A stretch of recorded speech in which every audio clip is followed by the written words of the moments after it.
Our friend Fran Zone, communication guru and life coach, is a self-proclaimed daddy's girl. So in honor of Father's Day, we decided to find out if that's a good thing or not. And we're now joined by Fran and the man behind Daddy's Girl, her dad, Michael Zone. It is great to have nice the two of you meet with you. us. It's a pleasure to be here.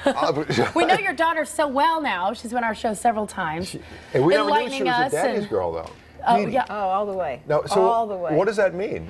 Well, daddy's girls are girls that are very identified and want to be like their dads, have personalities that are similar, and most importantly, we look at the entitlement that men have. You know, that we think we can do anything. And if you have a daddy telling you can do anything, you're ready to go. You're ready to go. Because most little girls are told, play by the rules and work hard. I was not told that by my dad. Right. My dad told me the rules weren't made for you. They are made by the people who want to benefit from them. Okay? That's right. Right? That's right. So I'm giving you permission to find your way around the world, the rules, and find a way to make it work for you. That changed my life. Wow. You only get that from a dad. Oh, You only get that from a dad. I don't know about this daddy girl stuff, but I remember when Fran was a child, and it says, she was our firstborn, of course, and went out to restaurants, went to food, and so forth. One particular time, we had dinner somewhere, and we had Fran in one of these baby baskets and put her on a chair. And we came home, we forgot about Fran until I got a phone call. They left me there, is what At he the said. restaurant? They left me at a restaurant. It's a miracle I'm here today. Abandonment issues, Anyway, perhaps. the restaurant called, said, did you leave any of the restaurant? Like, well, I got my wallet. Did you bring a kid? No kidding, I did bring a kid. Is she there? It must be your kid because it's the only kid we got. But we tried that many times, and every time I got a lousy phone call. Pick up the kid. But I tried. So are you? I really tried. Are you happy with the way she turned out? Yeah, I think I was sorry I done all that, but the way I'm happy with the phone calls. Oh, Very happy. there she is as a little girl. that's so cute. Oh. This is the Fran we know and love. That's. Daddy's girl. Now, I haven't changed my hairdo. That's scary. And there's the 70s. That's why they were so bad. You see, that's why everybody did drugs in the 70s. That picture. Oh, I love now, that picture. you gave Fran too. away at her wedding, right? I tried there, then again. That Yes. worked. And it worked. That time it worked. That time it worked. Well, you did say something. We heard that Fran used to sleep a lot. A lot. How about 12 out of 24? That's a He lot. used to put his head by this crib to see if I was dead. 'Cause That's you how much I so slept. Well, But you see, should be happy, right? you The know. baby's sleeping all the time. Saved a lot on food. Didn't make stuff like noise. that. You know. But the thing about him, again, the punchline, the parum-pum, that I really benefited from greatly was, if you can laugh about it, how bad is it? Yeah. Yeah. How bad is it? And remember when I was here a few times ago about the bad boss? The bad boss stalked us in Vegas, where he's from, hence the tie. Right. And that's a Vegas tie, not a Spencer tie, but a Vegas It's a Vegas tie. It works in Vegas. And he decided to Michael make- Zone tie. It's a Michael There Zone you tie. go. There Thank you you, go. Janelle. You see? works in the room. She might be a better daughter for you. You wouldn't lose her. All right. Oh, I wouldn't lose her. You wouldn't lose her. Yeah, thank you. But anyway, thank you very much. All right. My self-esteem just went, right? But I don't even know what I was going to say.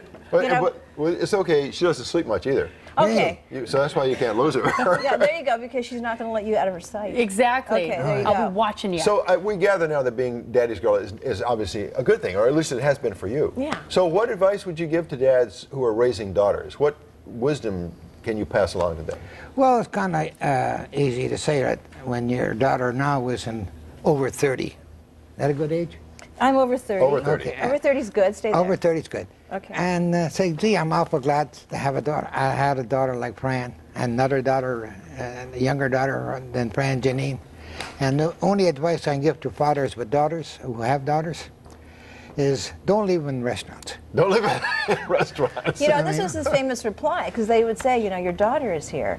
And he'd say, is she still sleeping? Again. And if they said yes, then he'd say, well, there's no reason to wake her up. What time do you close? I'll come back. That was, and that's the truth. We made a reference earlier to your wedding day. I think we have a photo we're going to show you now. But while we're showing you the wedding photo, I want to ask Here you, we are. what are you going to do for Father's Day? Well, first of all, you were kind enough to have us here. Yeah. Okay, we're going to go to the brunch on Sunday, and then my husband's cooking, because we know that I'm a gender bender couple. So if he wants a hot meal, it's going to be made by the husband. So Right. we're going to have that tomorrow night. That is so cool. And you've worked with some great people. We got to mention that, including Bob Hope. Bob Hope, Danny Thomas, Red Skelton. Stuff, guys like that. You wrote for these guys, right? Oh yeah. I was called, there was a guy who writes monologue is a monologuist. Say it again. A guy who writes monologues is a monologuist. Oh, I didn't know that. There you go. According to the dictionary, a monologuist is a guy who writes monologues. Okay. Okay. Like, for instance, if you say, how would you write a monologue like for today? But on the way over to see your show today, we flew in from Las Vegas, and I was kind of worried because the flight took more than usual, like 2 hours from Las Vegas to Oakland. And what worried me about the flight was when the pilot came down through the aisle and asked, does anybody here have a compass? That really bothered me at that time. So finally we got to Oakland. I mean, that stuff is monologue. That's the the stuff right. of That's Bob Hope, that's isn't it? exactly right. You know, that's the stuff So, of Bob Hope. what was it like growing up in the Zone household with this guy who writes these one-liners, this comedy material?